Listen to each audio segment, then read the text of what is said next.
Hello and welcome to my video series, which is aimed at entrepreneurs like you who are building and scaling businesses in property.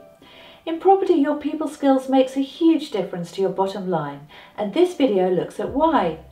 In property, it's never just about the numbers. Your communication skills are completely linked to every aspect of deal acquisition and progression. Get it right and your property business will thrive. Get it wrong and you'll fail. It's as simple as that.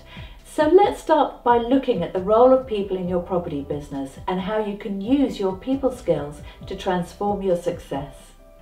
As many of you know, some of the best deals in property are direct to vendor, especially in development, and it can take multiple meetings and many hours of your time for vendors to trust you enough to agree to the favourable terms that leaves very secure margins in the event of a downturn, rather than leaving you exposed to the whims of the market.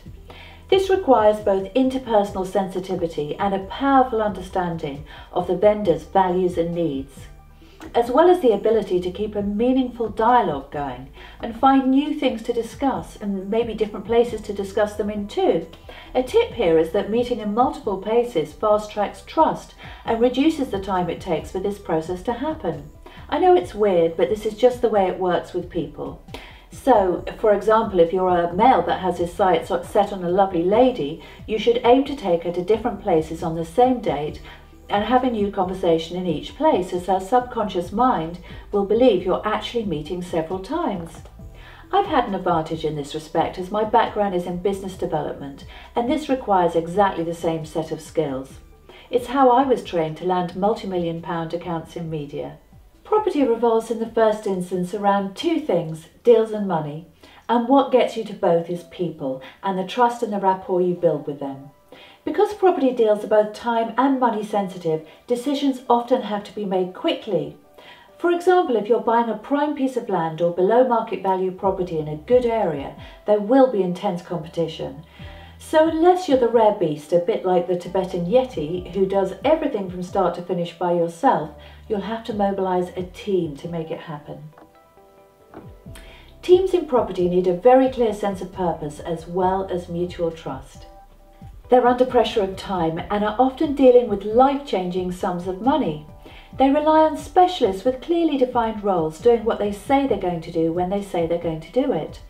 And if teamwork is poor, communication's confused, or if one person either lacks integrity or can't deliver, things will fall apart and everyone will lose out. Whereas when teamwork is good, it makes everything fun as well as profitable. So building your network, showing up as someone who is easy and pleasant to work with, who can be trusted, and then delivering 100% on that promise is absolutely critical to your long as well as short-term success in property. Property is a sector that many people come to as a second or parallel career. So wherever you are in your journey and whatever your current level of expertise, it's important to be transparent about this from the start so others can evaluate your potential fit with them. In property, everyone has a niche. Maybe you're a techie and excel at project management. Maybe you're a spreadsheet geek and happiest crunching the numbers. Perhaps you have a background in sales or customer satisfaction, so are great at evolving relationships. A successful property developer brings teams together, so is really just a talent aggregator and CEO. As long as you have relevant history in another sector and either time or money on your side, you'll have something of value to offer others. So be clear about this, then get out there and network. Be open about your history and experience, and eventually the right partners will find you.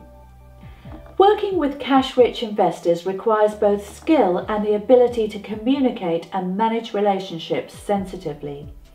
The skill lies in being able to assess risk and then evaluating and communicating the risk as well as property-related financial information clearly and in a way that is in line with investor expectation. But the art of working with investors is more subtle and complex.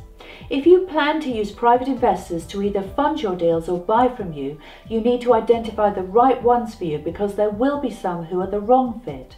And once you've found them, you need to service them spectacularly, both in terms of attention and the right information at the right time. Finding the right type of investor or joint venture partner takes focus and clarity.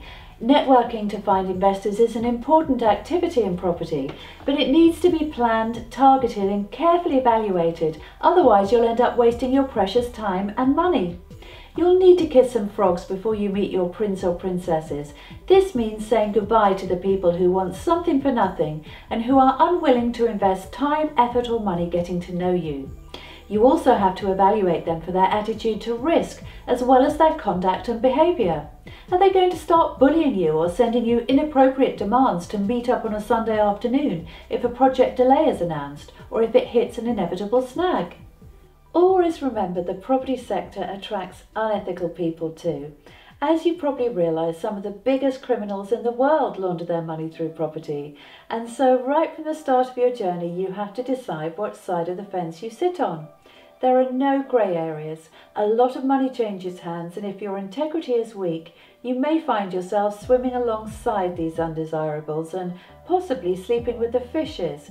I know this sounds dramatic, but please take my advice on this. Remember, if something looks too good to be true, it probably is. Always do your due diligence and be sure of someone's character and ethics before you get involved. It's much harder to extricate yourself once a deal's underway. My name is Jane Baylor and I've created this series for property entrepreneurs like you who want to be the very best and most successful versions of yourselves. If you've enjoyed this video, please give it a like and leave a comment, which I promise I'll read. If you'd like to book a call with me to find out how I can help you, here's the link. Or if you've got ideas for other topics you'd like me to address in my series, please suggest them here too, as I want to create incredible value for you.